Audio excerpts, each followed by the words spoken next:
People's Channel, Britain's news channel. The Camilla Tominey Show, Sunday mornings from 9:30. We had Grant Shapps on last week. He was talking about how defence spending is now creeping up to 2.25% of GDP. Ben Wallace's predecessor suggested it should be 3%. We hear that we've got the smallest army, I think, since the Napoleonic Wars. Numbers are down. There's a question as to whether we can staff frigates in the Red Sea. Why haven't we sent aircraft carriers? What's your impression of the situation? Well, I don't think it matters how much you spend, it's how effectively you spend it. And we spend it very ineffectively. We have lots of scandals about defence spending. And I think partly because of the monopoly position of some of our defence suppliers, we don't get good value and we don't get reliability. This latest story in the Telegraph is that HMS Diamond, which is our ship, which is out there defending the Red Sea, doesn't have the capability of firing a missile from the ship to the land, so it can't participate in the attacks on the Houthis. So in order that we can participate in the attacks, we're flying RAF aircraft from Cyprus, which is a very long way away. When I was Defence Secretary, I ordered cruise missiles for our nuclear-powered, but not nuclear-armed submarines. And I think we have 6 or possibly 7 of those. But last autumn, it was reported that 5 of those were out of commission, were not available. We have about 21 aggressive surface ships. So we've got 2 aircraft carriers, then we've got frigates, and we've got destroyers. But at any one time, you can count on about half of those not being available because they're under refit or whatever. So we have a minimal surface fleet now. And for whatever reason, it doesn't seem that we're able to deploy a submarine to the area that can fire cruise missiles. Our 2 aircraft carriers, built at enormous expense, are sitting in Portsmouth. Which seems to most people ludicrous, at least with what's going on. It doesn't seem ludicrous to me. I'm Andrew Doyle. Join me at 7 o'clock every Sunday night for Free Speech Nation, the show where I tackle the week's biggest stories in politics and current affairs with the help of my 2 comedian panellists and a variety of special guests. Free Speech Nation, Sunday nights from 7 on GB News, the People's Channel, Britain's news channel. In the GB Newsroom, we bring you the news as it happens. With our team of dedicated journalists across the UK, we're ready to give you accurate reporting every day.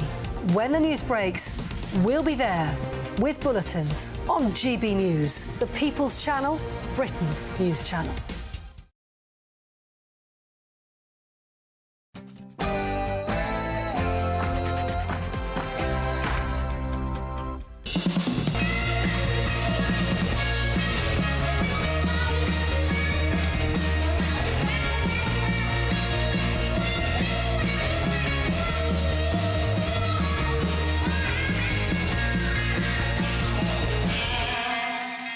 Welcome to Lee Anderson's Real World. Tonight on the show, we have former Labour MP Stephen Pound. Also got the former leader of the Liberal Democrats, Sir Vince Cable. We've got the founder of the Israeli advocacy movement, that's Joseph Cohen. Gary the Cabbie is back on the show this week, but he's actually in the pub. And we've also got former darts champion, world champion, Keith Deller. But first, let's go to the news.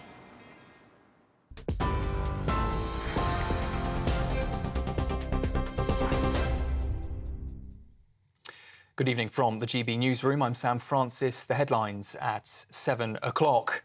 Well, we start with news on our top story of the day that the UK and the US and the EU have all blamed the Russian president for the death of the high-profile Putin critic, Alexei Navalny. Earlier, the opposition leader's wife, Yulia Navalny, told Munich's security conference today that the death of her husband will not go unpunished. President Joe Biden, speaking earlier, said he was not surprised but is outraged. Make no mistake, Putin is responsible for Navalny's death. Putin is responsible.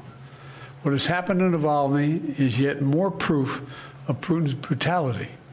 No one should be fooled, not in Russia, not at home, not anywhere in the world. Putin does not only target his citizens of other countries, as we've seen in what's going on in Ukraine right now, he also inflicts terrible crimes on his own people. In other news, we've learned today that 2 men were arrested, one on suspicion of people smuggling and the other for entering the UK illegally. That's after a group of migrants were found in the back of a freezer lorry in Newhaven. 6 people have since been taken to hospital after that incident. No deaths, though, we understand, were reported. The discovery at the East Sussex port this morning sparked a major emergency response, with ambulance and police attending the scene. Border Force are still at that scene, continuing their investigations. 2 damaging by-election defeats have piled more pressure on the Prime Minister, Rishi Sunak. Overnight, Jen Kitchen snatched Wellingborough with just over 45% of the vote. That's the second largest by-election swing from Conservative to Labour since the Second World War. That result came just 2 hours after Labour's Damien Egan also won in Kingswood, with just under 45% of the vote. Labour leader Sir Keir Starmer says the double win is evidence that his party is, he says, a government in waiting. But Rishi Sunak insists they don't have a plan. Midterm by-elections are always difficult for incumbent governments, and the circumstances of these by-elections were, of course, particularly challenging. Now, I think if you look at the results, very low turnout, and it shows that we've got work to do to show people that we are delivering on their priorities, and that's what I'm absolutely determined to do, but also shows that there isn't a huge amount of enthusiasm for the alternative in Keir Starmer and the Labour Party, and that's because they don't have a plan. And if you don't have a plan, you can't deliver real change. And when the general election comes, that's the message I'll be making to the country. Stick with our plan, because it is starting to deliver the change that the country wants and needs. Police say that they want to tackle the subject of female genital mutilation with empathy and compassion. That says they hope more victims will come forward. And it follows the sentencing of a British woman today who was jailed for 7 years. 40-year-old Amin Noor was sentenced for helping a person carry out a procedure on a 3-year-old British girl during a trip to Kenya. The judge in that case described it as truly horrific and an abhorrent crime. In royal news, Prince Harry has suggested that the King's cancer diagnosis could lead to a reconciliation within the royal family. Speaking to Good Morning America in the US, the Duke of Sussex said he was grateful to have spent time with his father during a fleeting visit to London last week. But he says the conversations he's had about his father's health will remain private. And some news just into us from the sporting world that I want to bring you. 6-time Olympic champion Sir Chris Hoy has revealed that he is battling cancer. Posting on Instagram earlier, the 47-year-old former track cyclist said he is currently undergoing treatment, including chemotherapy, which he says is going really well, and that he currently feels, he says, fine. For the latest stories, you can sign up to GB News Alerts by scanning the QR code on your screen, or of course go to gbnews.com/alerts.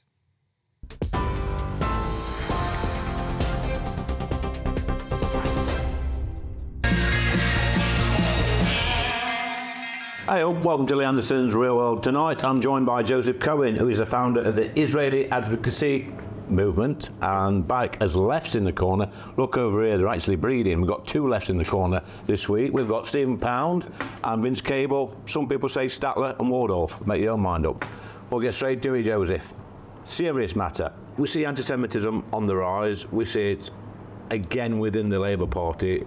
Is Sir Keir doing enough? Keir has been relatively strong in terms of removing candidates that have been found to be anti-Semitic, but the problem is so endemic within the Labour Party that as a member of the Jewish community, many of my friends and colleagues were concerned that there isn't enough, as the problem is so vast. Last year, the CST found there was a 147% rise in anti-Semitism, and in the period since October the 7th, that was an almost 600% rise in anti-Semitism. There was a terror attack very recently on my local kosher supermarket, and so when we're seeing people walking into Jewish supermarkets and threatening Jews with knives, and then we're looking at potentially the next government having to take decisive action against candidates, it's deeply concerning. Let's go over to the balcony. Stephen, when you was a Labour MP back in the day, was this a big problem then? I think the real problem is, Lee, that there's a kind of endemic anti-Semitism that runs through every level of British society. And it's not just the Labour Party, I'm afraid it's out there. It's a foul, suppurating poison rising up from the soil. But I think Gaza has actually shown a light on that. Gaza has actually opened the door to it, and Gaza has actually made it much more visible and much more violent than it had been before. But it's not just Labour, I'm afraid, it's British society. But you seem to suggest there, Stephen, that we are an anti-Semitic country. Is that right, Joseph? So I grew up in a working class community in the north of England. I never experienced anti-Semitism, or barely experienced anti-Semitism as a youth. I cannot say the same today. There's barely a day goes past where I don't see something or experience something firsthand. The British people are a very liberal and tolerant people. Britain has opened its doors to refugees, including my ancestors, and we found as being one of the most welcoming countries. Every synagogue in the UK on a Saturday says a prayer to the government and the royal family out of gratitude for the incredible life we have here. However, we are very, very concerned that something is changing. And if you look at the rise in anti-Semitism after October the 7th, and you contrast that to previous wars, we can see that there's a huge, huge spike. So the British people are not anti-Semitic, but there is a real problem of anti-Semitism. But it is a problem, though, Vince. Don't you think when we see politicians making alleged anti-Semitic remarks? Yeah, I think I agree with the comment that's just been made. Britain is a broadly tolerant society, and that includes all ethnic minorities. But what's been happening is that Jewish people are being attacked or criticised because of disagreements with an extreme right-wing government in Israel, and that is completely unacceptable. And all parties have had this problem. We had a Tory councillor this morning. My party's had this problem in the past with MPs who sort of mixed up attacks on the Jewish community here with disagreements with the government of Israel, and the Labour parties have the same problem. So I don't think, British society is particularly prejudiced. I think in general we're very tolerant, but this kind of behaviour is completely unacceptable and has to be purged out of public life. So, Stephen, it's quite divisive, this is. Do you think sometimes political figures, political candidates, politicians will actually say stuff like this in these in private meetings around the country just to try and harvest votes? Well, look, let's be honest about this. I mean, you've been in many a meeting where you've felt the mood of the room, and you are the sort of person who doesn't then bow to that mood of the room. Unfortunately, some of the people that we've been talking about in the last week or so have been in the room, and they've given the people what they want to hear. Whether they believe it or not, I don't care. It doesn't matter. The fact that you even allow that bile to spew out is unforgivable. So would it be fair to say, then, Steve, that some people are using political parties as a vehicle to spout this nonsense? I think some people are in political parties and they have these attitudes. Whether the one leads to the other or not, I don't know. All I do know is that they have to absolutely be rooted out, dragged into the sunlight, exposed for what they are, and then swung out of any political party that aspires to legitimacy. But we keep hearing this, Joseph, time and time again. They will be rooted out. We will be, take drastic action to sort this nonsense out within politics. But it keeps happening again and again and again. And I think it's for the reasons you all just cited, and that's the terrifying part for the Jewish community. That there are politicians that feel they need to bend to a growing anti-Semitic voice within their constituencies, and then those politicians may find themselves in the next government, and we've already seen them bending to that anti-Semitism. That's terrifying as a Jewish person. I don't know a Jewish family that isn't considering, do we have a future in this country at the moment? So, Vince, it's a little bit of a worry, a concern. I would think that if politicians or candidates have got this sort of mentality, these anti-Semitic views, that one day they could end up over in that place here in Parliament. Yeah, and I mean, what is so worrying is that in a society that is generally tolerant, and this is not an issue, you then get a wave of anger, emotion, and people get into extremely evil kind of prejudices. And we've had this case of a certain candidate who was generally thought to be very tolerant and helpful to the Jewish community in the northwest of England, but then got into a meeting where emotions were high, and he played to it in a very dangerous way and brought himself and his party into great discredit. It's that emotional indulgence of prejudice which is so worrying here. I suppose, Stephen, that some people may get carried away with the crowd in situations like this, and it could be quite, dare I say, fashionable to attack one group in society. And we do see it with politicians. They do pander to the crowd, they do pander to the room, and we see the Labour Party time and time again have a problem with this anti-Semitism. What I see is one political party. I don't see it in the other parties. It's just one party, time and time again. Well, what has Sir Keir got to do to sort it out once and for all? I think you've got to realise, first of all, it's a lot easier in life to find a scapegoat than it is to find a solution. People are looking at what's happening in Gaza and they're throwing their hands up in horror. No sensible normal sentient human being could look at the situation in Gaza without being horrified. Nobody could look at the October the 7th assaults without being horrified. So what do you do about it? And a lot of people, instead of doing what I would do, try to raise money for medical aid for Palestine, supporting people in that sense, they just want to shout and scream at somebody. What Sir Keir has to do is exactly what he is doing. We need to do far, far more due diligence on all our candidates, whether it's for the council or for Parliament or for anywhere else. We've got to do more. We cannot allow these people the oxygen of publicity, because every time one of them espouses these foul views, it actually gives a legitimacy and encourages those people who are outside your parliament. That's all well and good what Stephen says, but I've been a part of the Labour Party, and when they have their meetings, it's the people that turn up the most. They turn up in numbers, they turn up with friends and family. They've got the real control over who the candidates are and potential members of Parliament. So can the Labour Party do more? The Labour Party can and must do more. Keir made a promise to the Jewish community that he would tear out this poison, but the poison is still there, and it's growing in voice and it's growing in strength, and Keir has to continue to take action and must take decisive action. Apologies aren't good enough. If someone comes out and says sorry and then minutes later is slipping into more anti-Semitism, there should be zero tolerance to anti-Semitism in the Labour Party. So, Stephen, I'll come to you, Stephen, then to Vince. We're hearing rumours, and they are only rumours at the moment, that there were other MPs at a particular meeting where some comments were made. If that turns out to be the case, should they lose the whip? We need to get the details. We can't hypothesise about this. Look, I've heard these rumours as well. And if somebody, a senior member of the Labour Party, was in the room at the time when the candidate was making these remarks, they should have called him out there and then. It's no good just to sit there, because silence implies consent and support. Yeah, the key phrase is zero tolerance. That's the only way you deal with this problem. But I would take issue with you when you say it's just a Labour Party problem. It isn't.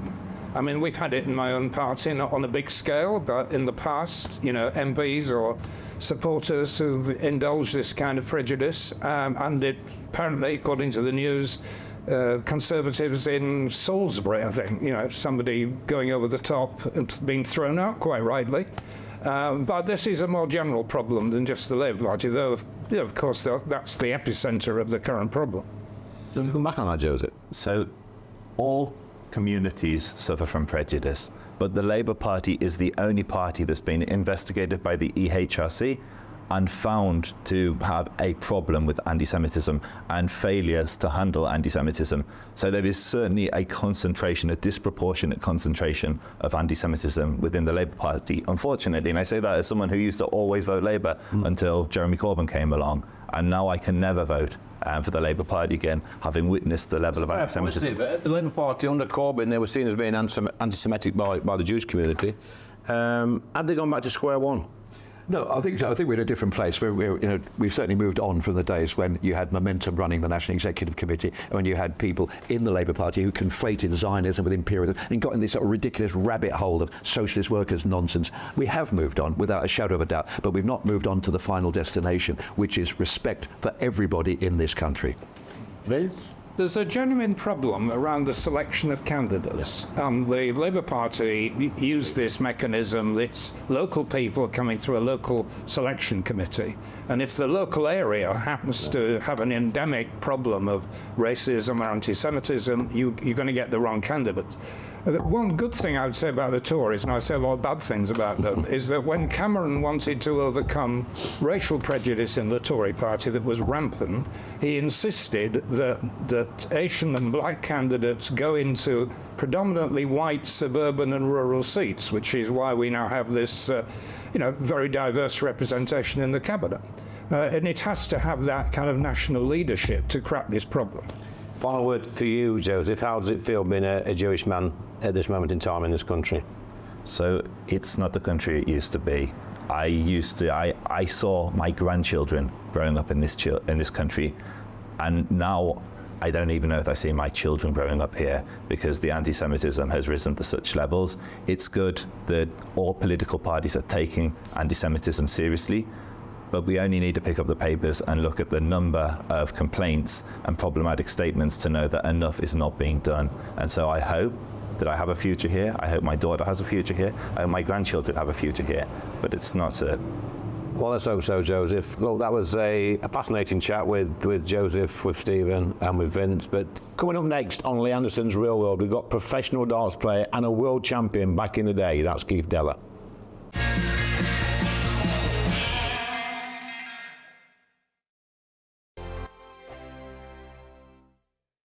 Wake up to the headlines with Headliners every morning at 5 a.m. We treat you to the day's biggest stories before anyone else, 7 days a week. You can catch up on everything you need to know before you've even had your kippers. Headliners every morning at 5 a.m. only on GB News, the People's Channel, Britain's news channel. Good afternoon, Britain. Weekdays from midday.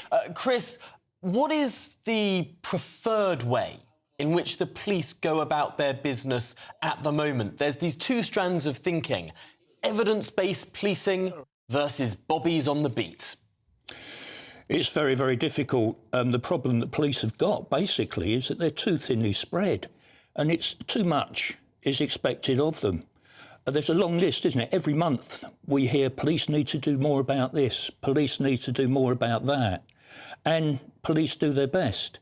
They're overwhelmed with bureaucracy. I mean, when I was a young PC, if I took a shoplifter in, then I'd be in and out within an hour. You take a shoplifter in now, and you're doomed for the rest of your shift for 6 or 7 hours dealing with the bureaucracy. Police want to get back in those communities because community policing is really the core of policing.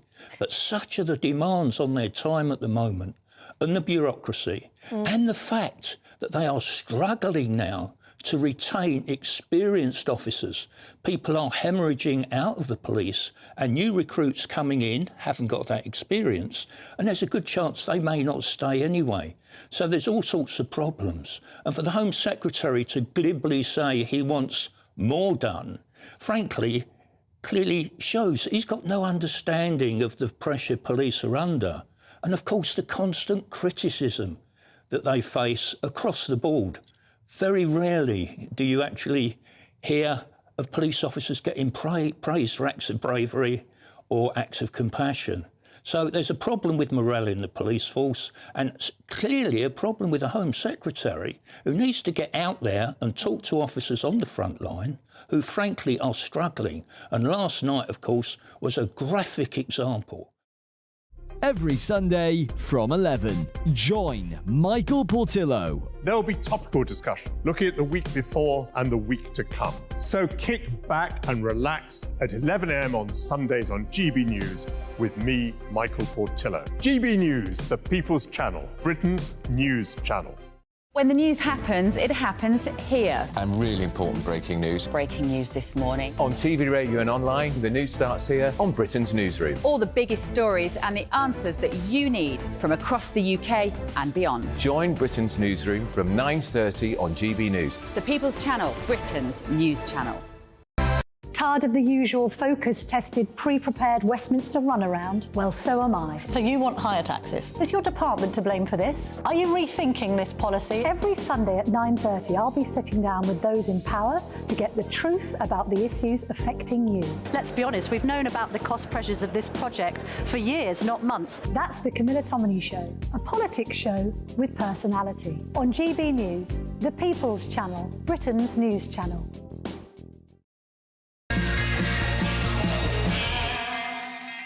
Welcome back to Lee Anderson's Real World. I'm delighted to be joined tonight by a bit of a sporting legend. I remember watching this guy back in, I think it was 1980, Keith. I was 16 years old, giving my age away. You was, it's Keith Deller, by the way, you was a 100-to-1 outsider for the World Championship. You couldn't even afford to have a fiver on yourself to win. Then what happened?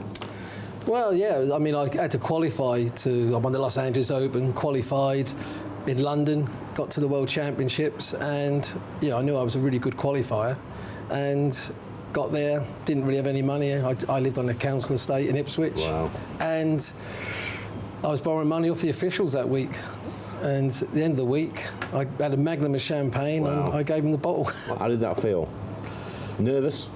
I was nervous when I was 5-3 up and I had 7 darts to win 6-3. Peter Purvis, who was the presenter, used to be Blue Peter. Yeah, Green Cross Code man. Yeah, well, that's right. Well, when I turned up, he said, "I hear you're a great, very good qualifier." I said, "I'm better than that. I'll be world champion." And I didn't know that he had a bet on me at, I don't know, was it 100 to 1? Wow. And yeah, I was just very confident. And I said to John Lowe and Terry O'Day that were in the studio, "I'll win 6 sets to 3. That's what I thought I would do, because when we got to the semi-finals, they wanted, if I won the semi-final against Jockey, they wanted 3 sets in grandstand live. And then we had to wait an hour and a half before we carried on the final. And I said to John, that would be 6-3, and I had 7 darts, and my lip was, my hand was like that, shaking. But obviously it was the best thing I did to miss at the time. Not at the time, but now, because it went 5 sets all. But you look back in the day, Keith, you look at the darts, and they had a pint pot, usually a fag on, and a lot of time, probably a big belly as well. They weren't the most athletic of men, but darts has changed over the years. The money's changed, the incentives have changed, probably the temptations have changed as well. So, I mean, how much did you earn for the World Championship? I won £8,000 when I was world champion, and now it's £500,000. So but they deserve that, because the arenas are sold out. You cannot get a ticket, and the viewing figures are excellent. They're brilliant. So the players really, they do deserve to earn the money, because everybody's making good money. So why not the players? But you see them come in these big arenas, like they've got one in Nottingham at the moment, where they come in and there's thousands of fans there, and they're all cheering and singing. They've got the boards, and back in the day, it had been a smaller arena, full of smoke, full of beer. Typically middle-aged men in there watching it now, but you've got people from all ages watching the darts. And also, you've got so many celebrities that want to go. Yeah. I mean, you wouldn't believe who comes along, and it's a party atmosphere. I always remember John Frankham, the jockey, said, it's like going to a party, but you're watching the best dart players in the world. And he's right. I mean, sometimes people come along and just watch the audience, the way they dress up. Yeah, it's good. So what's the difference in you practicing at home or wherever you practice on your own, quiet, to then going into an arena with thousands of people in there all shouting and people are shushing? Is it different for you? I think it's easier now, because the stages are so big and the crowd, it might be massive, but you don't really hear them. You only hear them when you're losing. Oh, I heard that so-and-so. They never moan, the players, when they're winning. Yeah. But for us, we would play at Jolly's nightclub when I won the Worlds, and you had people as close as you, near enough to the stage, and you could hear them saying, he ain't playing very well. I know. And you do hear these people say, oh, darts is not a real sport, snooker's not a real sport. It is a real sport, isn't it? It's very skillful. Well, I used to practice 7 hours a day to be world champion, and you're playing under pressure. It's not like a team game where you could have a bad game, but your team wins. Yeah. You're just up there, you're trying your best, you put the hard work. These players do practice a lot, and they are under a lot of pressure because they're in the scrutiny all the time now. They're on TV every month of the year. For us, we'd play a tournament and have 2 months off or 3 months off before we're back on TV again. So it's a lot different now. Okay, if you know spring chicken anymore, no. It's fair to say that. You're a more mature, advanced years, shall we say. 64 now. 64, wow. You don't look any different, really, mate. When I watched in the World Championship, was it 41 years ago? Yeah. But you're still playing, aren't you? You're playing over 50s tournaments. Well, senior starts today, so got Richie Bennett, who's 1 to 10 on, but I think he was 1 to 5 on when I played him before, and I beat him. But yeah, it's tough for the likes of even Phil Taylor, because you don't play competitive enough, where over 50 they're coming off the main tour, so it is tough, but it's still great to get up there, isn't it? Get in front of the cameras and in front of the crowd. I still enjoy it, but not as 100% where the darts are going to go as much now. Well, we'll find out later, hopefully, with that gift. So you was awarded an MBE about 20 years ago, weren't you? No, this year. Sorry, this year. Was it this year, was it? Sorry, I do apologise. For your charity work for the Macmillan Trust, is that correct? That's right. Well, for charities, really. I mean, we've done really well. A lot of, over the years, I've been working with a big company, and we've raised over, 500,000. Years ago, I did a brewery deal, which was up north, and we raised 3 dogs for the blind. So that's good. It's, for me, Lee, I've been very fortunate that, as I said, I come from a council estate. If I hadn't been world champion, I've seen the world so many times, had a great time. And not everybody's dealt the same card when they're born, and for me, it doesn't take a lot to give a bit of time up and help to raise money for people that need it. Let's talk about Luke Littler. He's just burst onto the scene. He's 17 years old. It's like a machine throwing darts. Is that accurate? What would he have done back in the day in 1980? Would he have won the World Championship back in the 80s? It's hard to say, really, because for a start, the treble 20s are fifth bigger than what we played on. Oh, right. Because we had wires. The wires stick out. Yeah. I mean, I got the first 100 average ever in the World Championships, which was 11 180s and a 164 finish, but I lost the match to John Lowe. But I most probably would have had 20 180s in that match. But they've got competition week in, week out. They've had 2 tournaments this week. They've got Premier League tonight. They'll have another tournament the weekend. We had to go on the road and do 150 shows a year to earn our money as a professional darts player. So he wouldn't be as sharp as like in our day, but if we were to have these tournaments all the time, our game would have been a lot better as well. So Michael Van Gogh always said to me, "Oh, well, I'd have beat you in my day." And I said, well, you can't. You weren't born. So, but I just think that you can only beat the best at your time. True. It's like football, isn't it? Exactly. Yeah. I mean, Jimmy Greaves was he the best goal scorer ever? Most probably, but they'll say no. But yeah, I suppose you can make similar comparisons with snooker. I mean, some brilliant snooker players today, but I mean, back in the day, back in the 80s, when darts and snooker were really big on TV. I mean, sorry, Keith, but my favourite darts player back in the 80s was John Lowe. I thought he was, because he was local to us, from just a few miles up the road. That played for Derbyshire, yeah. Derbyshire, and he just was so cool. Well, when he hit the 9 darter against me, oh God, I stood behind, and he's had the perfect throw of any dart player ever. Everything's just like that. Nothing moves. The body, brilliant.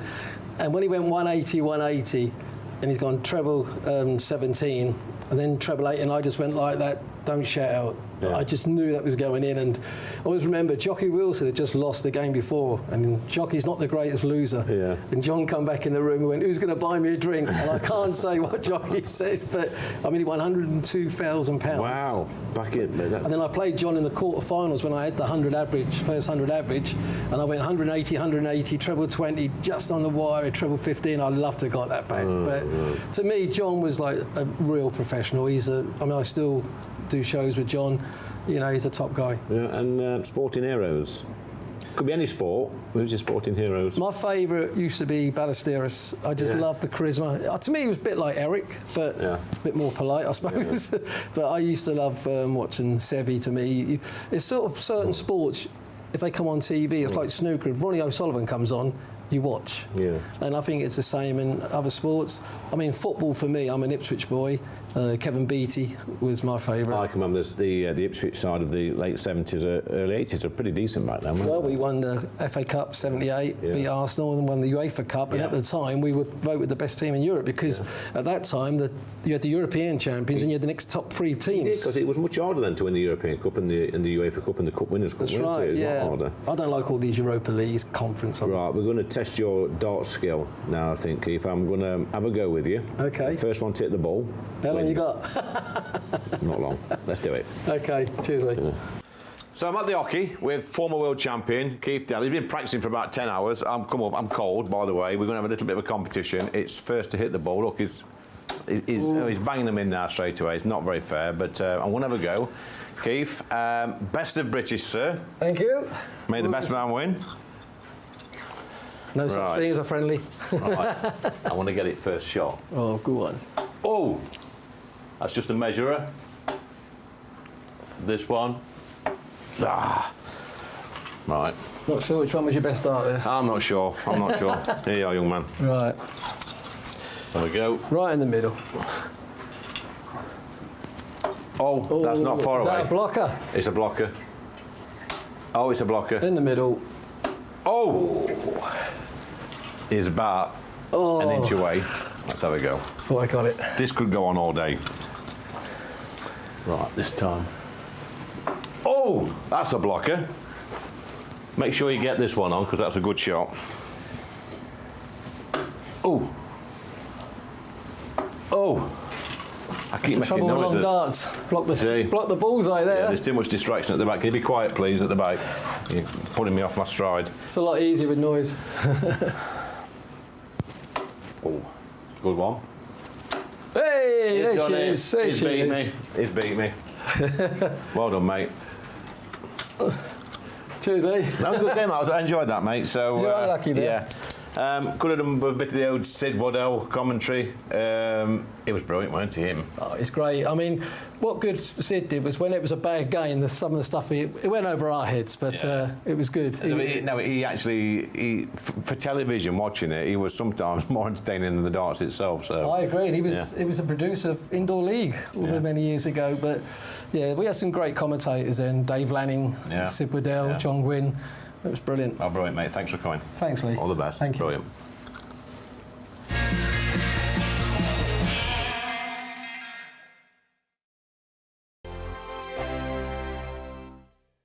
I'm Christopher Hope. And I'm Gloria Di Piero, bringing you PMQ's Live here on GB News. Every Wednesday, we'll bring you live coverage of Prime Minister's questions when Rishi Sunak and Sir Keir Starmer go head-to-head in the House of Commons. We'll be asking our viewers and listeners to submit the questions that they would like to put to the Prime Minister, and we'll put that to our panel of top politicians in our Westminster studio. That's PMQ's Live here on GB News, Britain's election channel. GB News Breakfast. Every day from 6 a.m. Look, you're a respected royal biographer, and there are so many people who are on the sort of royal gravy train, if you will, people who are making a career out of gossip and speculation. But yours very much built on confidence and sources and facts. And you don't offer an opinion that often inside your book. But when you do, I suppose, therefore, it carries a bit more weight. So when you say that the Sussexes are easily offended and, you know, effectively pretty prickly, what do you mean and what have you based that on? Well, on numerous their riposte to any given situation in their books and their TV interviews. And let's not forget, there have been a lot of TV interviews, 6-part Netflix drama, Spare. You see time and again that they feel that they feel resentful. They feel that, you know, something hasn't gone their way and that this is part of some sort of calculated campaign against them. And actually, I mean, when you've got a fast-moving story, I mean, for example, in my book, I go into those frantic hours after the death of the Queen, and everybody's trying to sort themselves out. And Harry writes in his book Spare how you know, no one will return his calls, and he can't get through to anyone, and it's sort of it's just all a bit me. And actually, the whole kind of royal machine, if you like, is a team effort. And I just think it's very sad because, you know, Harry and Meghan, they had such potential. And now when we do tend to hear from them, on a royal matter, it's just to say how miserable they were being royal. And that was, you know, they were royal for whatever it was, 600-700 days. They're post-royal now for over twice that time. Can you envisage a scenario where they're back in England and they're back in royal life? I can't envisage a situation where they're back, as it were, as part of the sort of royal working unit, but I could certainly see it becoming a kind of normal thing for them to keep. Big news, big debates, big opinion. Patrick Christie's Tonight is the week's biggest show. Every weekday, 9 to 11 p.m, we've got the inside track on the day's top stories. There'll be sharp takes you won't get anywhere else. We will set the news agenda, not just follow it, and I want to bring you along for the ride. Whatever it is, we'll have our finger on the pulse. It's news, but it's this close to entertainment. Patrick Christie's Tonight, 9 to 11 p.m, only on GB News, the People's Channel, Britain's news channel.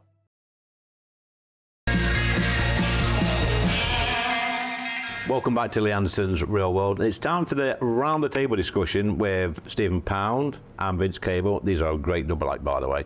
Look, we're going to talk about something really serious because this week we've seen a colleague of mine, Tobias Ellwood, his house was, there was a demonstration outside his house. It got a little bit nasty, and we're seeing more and more that MPs' safety, personal safety, is coming under threat, Stephen. What more can we do to help sort this problem out? Well, I think we've got a real dilemma here, Lee. Look, if an MP is going to be available and accessible to the public, and I think you have to be, you can't lock yourself up in an ivory tower, then you're going to have this risk. The point about Tobias Ellwood, he's not the only case. I mean, there have been hundreds of cases of MP surgeries being attacked, mobs outside. Look, I mean, I was PPS to Stephen Timms when he got attacked and stabbed in his surgery. It happened. I've been hit 2-3 times as an MP. People have come in, literally come into my surgery and made some accusation against me, just punched me. It's not good enough, but I think in this particular case, in the Bournemouth case with Tobias Ellwood, the police were first of all asked, to attend, and they said, shall we disperse them? Tobias Ellwood quite rightly said, you do that, you're going to have a riot. Yeah. So I think what we have to do is to be sensible. We have, I mean, at the moment, most MPs have some sort of security system. I had a panic button. I don't know if you had, Vince, but I had a panic button on my desk when I was doing my surgeries. But look, the bottom line is you put yourself in the public eye.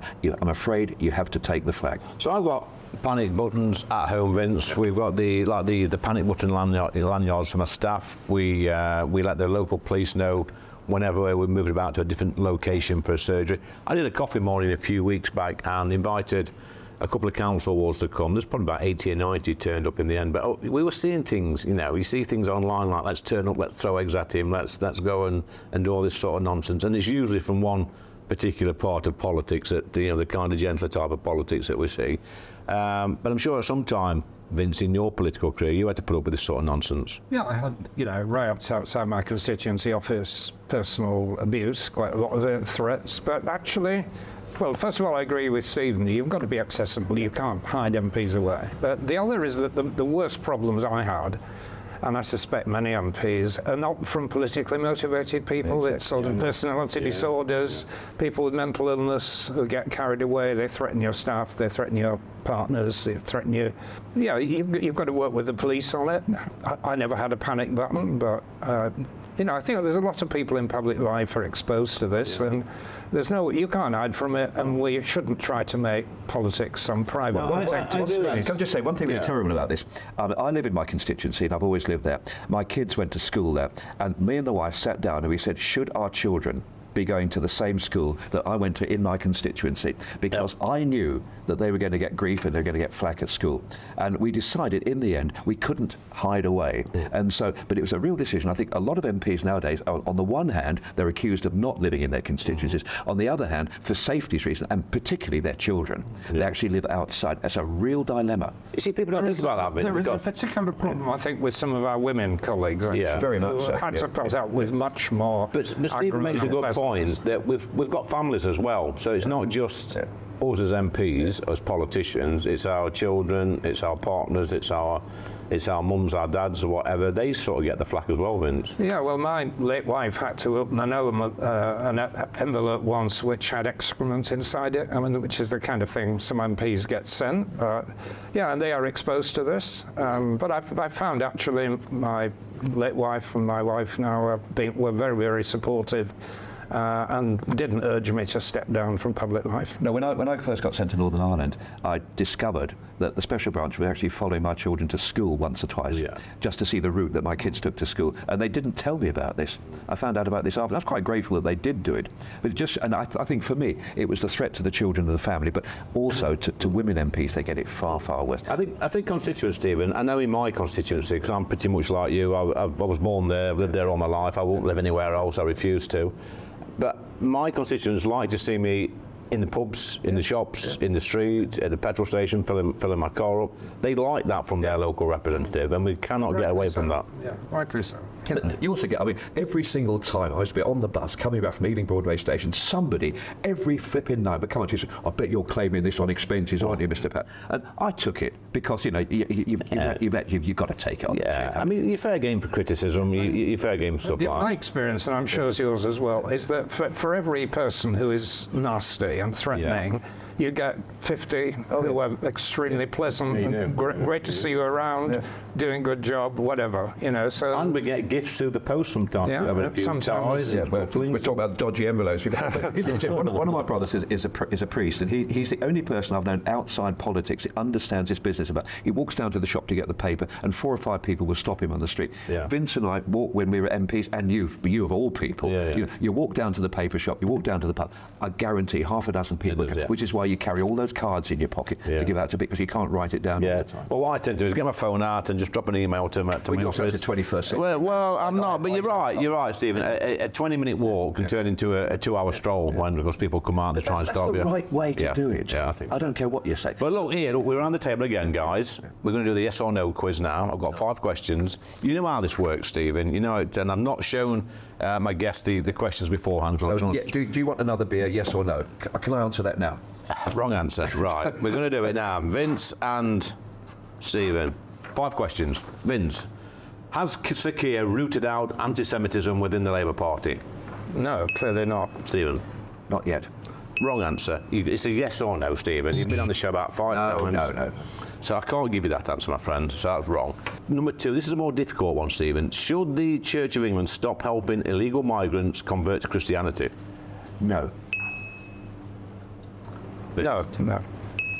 Number 3, this is for you first, Vince. Is Stephen Pound a secret Tory? No, definitely. Stephen? You want some? Another incorrect answer. So he's not getting the grip of this. He's been on about 5 times. Well, we'll see. Stephen, are we going to have an autumn election? Yes. That's what you've got 2 so far. Vince? No. Ooh, Vince. For you, Vince, should the NHS be privatised? No. No. So, clear winner. Vince Cable, so Vince has won. He's got 5. Stephen, you've got a pathetic 3. And when you consider you've been on this show like more than anybody else, you're going backwards. What's going off? Story of my life, mate. Yeah, do you want to come back on one? Which one do you want to come back on? Are you a secret Tory? Of course I'm not. Look, in politics, you've got the extremes of left and you've got the extremes of right. I like to think that there's certain things that all of us want. Every one of us wants our families to be safe, secure, well-fed and warm. There's some basic things that apply to all of us. And I'm happy to that. I would describe myself as sort of centre-left, if you want to call it that way. Ultimately, I am a socialist, but I'm a democratic socialist. You know, I believe that we don't tell the people what to do, the people tell us what to do. And as far as I'm concerned, that's the right thing. But there's so much we got in common. So let's not concentrate on those things that divide us. Vince, you gave an interesting answer on the autumn election. When do you think the elections are going to be? I think they might call it short. Think so? A bit of good economic news comes along. The Labour Party temporarily in trouble. You know, a bit of sharp opportunism might work for them. Do you think so? And it can only get worse politically. I thought things would only get better. Yeah, no, that was our side. Look, the reality is that I exclude you from this, but there's about 70 or 80 Tory MPs going to lose their seats. There's no way that they're going to do anything other than hang on to the last possible minute. I don't care what you say. Okay. Right, that's brilliant, guys. Yes or no quiz. Stephen Pound he's slipped. You slipped further back, haven't you, on this quiz, mate? I don't know what's going on with you, Stephen. You know, I'm just not. It's too much of that beer, I think. You need to keep off the beer before the yes or no. Not enough of that. There was a time when you was getting 5 out of 5. You've gone backwards.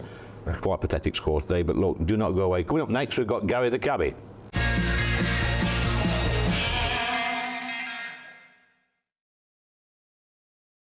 Every Sunday from 11, join Michael Portillo. There'll be topical discussion, looking at the week before and the week to come. So kick back and relax at 11 a.m. on Sundays on GB News with me, Michael Portillo. GB News, the People's Channel, Britain's news channel. Good afternoon, Britain. Good afternoon, Britain. Join us, Tom and Emily, To find out what's happening in the heart of Westminster. and why it matters to you. Weekdays from midday, we bring you the most compelling stories from across the United Kingdom. And from your doorstep to our inbox, That's right, we want to hear from you. GB News, Britain's news channel. When the news happens, it happens here. And really important breaking news. Breaking news this morning. On TV, radio and online, the news starts here on Britain's Newsroom. All the biggest stories and the answers that you need from across the UK and beyond. Join Britain's Newsroom from 9:30 on GB News. The People's Channel, Britain's news channel. Patrick Christie's Tonight. Weekdays from 9 p.m. We have let Islamist extremism into Britain, we've let it fester, and now we've let it win.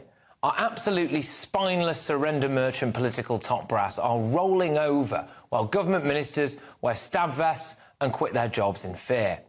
Veteran Tory Minister Mike Freer has had death threats from Islamists as well as an alleged arson attack on his office. The motive there has still not been established. He's standing down because he doesn't want to die. I cannot emphasise how important this is. A minister of the government is quitting his job because he doesn't want to be killed by a lunatic jihadi. And our Prime Minister has said absolutely nothing. Nothing.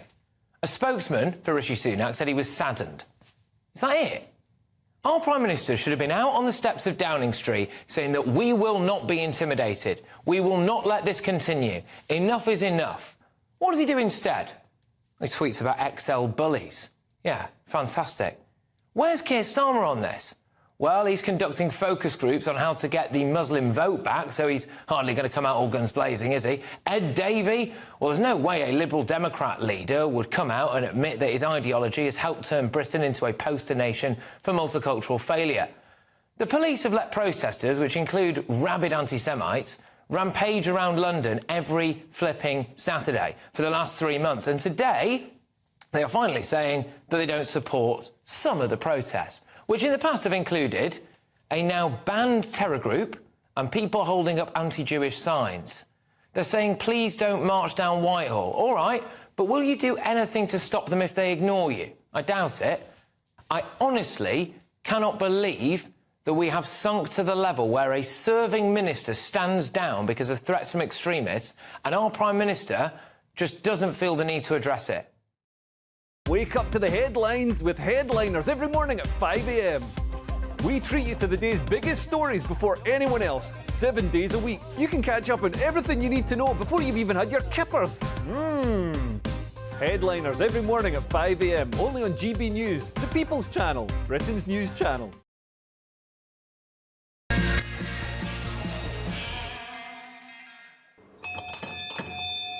That's last orders at the bar, joined by Gary the cabbie today. Not in his cab driving around London, behind the bar, talking common sense as usual, Gary. Let's talk about some local issues, what's been happening in London this week. Understand you're a bit of a West Ham fan. Have they played this week and what was the score? I tend to try and mist over that one, Lee. Okay. It's a slight little problem on Sunday, but we'll bounce back this week, don't we? Did they actually play, Gary? No, that was the problem, Lee. Yeah. They didn't play. The other team played well. We didn't turn up. And that was the problem. What was the score? I don't like to say I can't count after 5. I mean, the producer's saying 6-0. Was it 6-0? The producer might be right, but sometimes they get their numbers wrong. And did Declan Rice score a good goal? Yeah, it was a very good goal, but he's a very good player. OK, I'm sorry to upset you, Gary. Yeah, that's all Let's right. get back to some proper issues, which is, what are people talking about in the back of your cab this week? The people that have been in Leith this week, a lot of them have been talking about the worry about the King. Yeah, King Charles. Yeah, what's going on? What's happening with it? Are we being told the truth? You know, is it more serious than we think? You know, do the Londoners think that Prince William would be a good king? I'm a heavy royalist anyway, so I think they're all good, and I think William will be great. Let's hope the King will be OK and everything will be all right. Yeah, a bit shame because, you know, to be fair to King Charles, he's waited all that time to become king, and he's got big shoes to fill from our late Queen, and, you know, all of a sudden he's poorly, he's not been in good health, but he's getting on a bit, Gary, isn't he? Yeah, he's getting on a bit. But he'll do a good job. He'll get over this. He'll get over these health problems and it'll bring him back. And the good thing is he's bringing cancer to the front. He is, which is a good thing. Now, on the odd occasion, Gary, I come down in my car to London, and you can guarantee on each time I've been down over the past 6 months in the car, I've picked up a ticket for something, whether it been in a bus lane. Sorry, I am a criminal. Didn't know I was in a bus lane.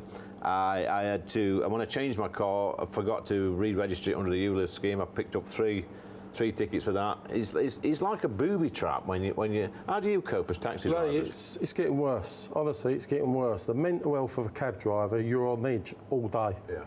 I mean, to be honest, Gary, over the past 3 or 4 months when I've come down in a car, Sadiq Khan in his office have had probably 300 or 400 quid off me on various penalty notices.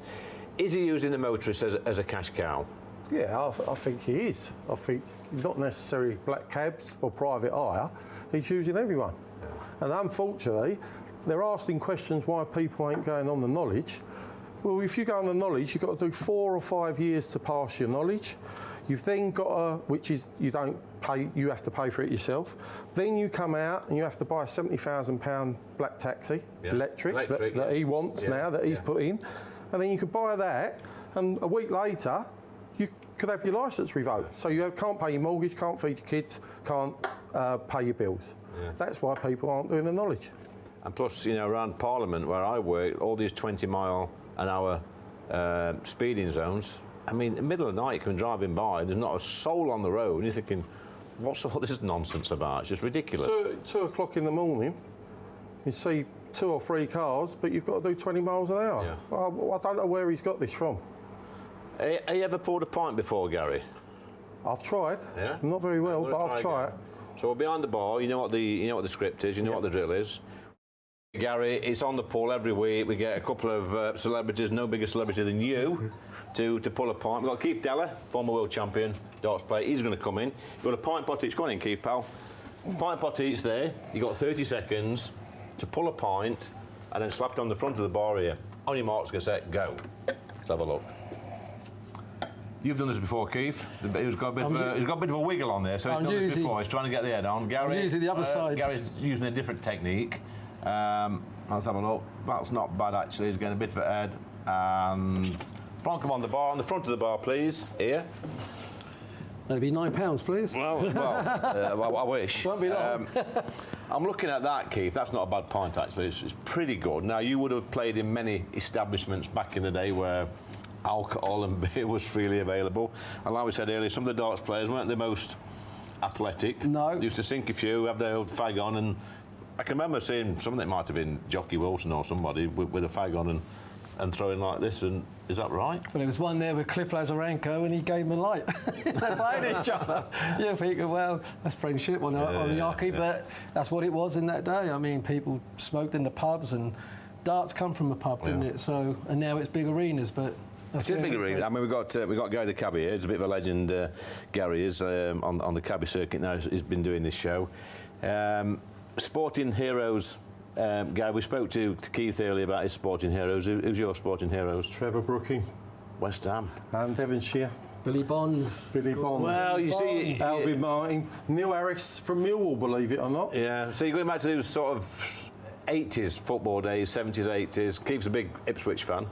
I would say if someone has to support nice, is it? They got robbed in '75. Don't worry, against West Ham. Well, I'm looking at these pints here, and I'm afraid, Gary, a bit like West Ham, they've both gone flat. And I think Keith's is slightly better. He did give it a bit of a jiggle. So I'm going to give I'm going to give Keith 7 and Gary 6. Harsh. Ipswich 1, West Ham 0. Hey. Have you got any advice, Gary, for pulling pints? Have a wiggle. Yeah? What about you, Keith? Get behind the other side. It's a lot better. Yeah, OK. Thanks, Gary. Thanks, Lee. Thanks, Keith. Thanks a lot, Lee. That's on the pull. What a great episode that's been. Thanks, guys. Well, thanks, everybody, for watching this show. Again, Lee Anderson's Real World. It's been a really good show. Some fantastic guests. Lots of fun. Bit of debate, bit of politics. But coming up next, we've got Friday Night Live with the brilliant Mark Dolan. Mark, what's occurring? Well, Lee, what another brilliant show you've just delivered. You and I should have a pint sometime. A very busy show. It is Friday Night Live with me, Mark Dolan. After their by-election triumph, are Labour celebrating victory too soon? I'll be discussing that with former Government Minister Edwina Currie. Also, with support for Reform UK surging, can Nigel Farage bring down the Conservative Party? Or should he join them and save the project altogether? I'll be debating that with the co-founder of Vote Leave, Douglas Carswell. And what about this for a story? As Prince Harry says he's considering taking US citizenship, is this the ultimate betrayal or good news for the country? Well, we'll discuss that with the brilliant late Queen Elizabeth biographer Ingrid Seward. She's live on the show, plus an update on King Charles's health and a dilemma for Prince William. We'll discuss that and much more. It is Friday Night Live with me, Mark Dolan. Lots to get through, including my big opinion in 2 minutes' time. Don't go anywhere. That warm feeling inside from Boxed Boilers, sponsors of weather on GB News. Hello, very good evening to you. I'm Alex Burkill here with your latest GB News weather forecast. The weekend's likely to start mostly dry, however, that's not going to last long as there is a weather system waiting out to the west of the UK, and it's this that's going to bring some heavy persistent rain later on Saturday. But for the time being, we are still under the ridge of high pressure that brought a quieter day for many today. However, we are going to see a bit more cloud pushing in from the west as we go through the night, and this cloud will bring some outbreaks of drizzly rain. All the time towards the east and the northeast, some clearer skies. It may turn a little fresher than some recent nights, perhaps dropping to low single figures across parts of Scotland, but many a mild start to the day tomorrow. The best chance of any sunshine tomorrow will be across the east and the northeast early on. Otherwise, it is going to turn pretty cloudy for many of us. That cloud bringing a few spots of drizzly rain before more persistent heavy rain pushes in from the west due to that system I pointed out earlier. Temperatures, though, will stay on the mild side, not quite quite as high as they were earlier on in the week, but nonetheless several degrees above average for the time of year. That heavy rain in the west then feeds its way across the whole of the UK as we go through Saturday night and into Sunday. A bit of uncertainty as to how quickly it pushes through, but it could bring some impactful weather, especially across England and Wales. As we go into next week, and whilst after a mostly dry day on Sunday, I think we can expect some further heavy rain and strong winds by the middle of the week. Looks like things are heating up. Boxed Boilers, sponsors of weather on GB News.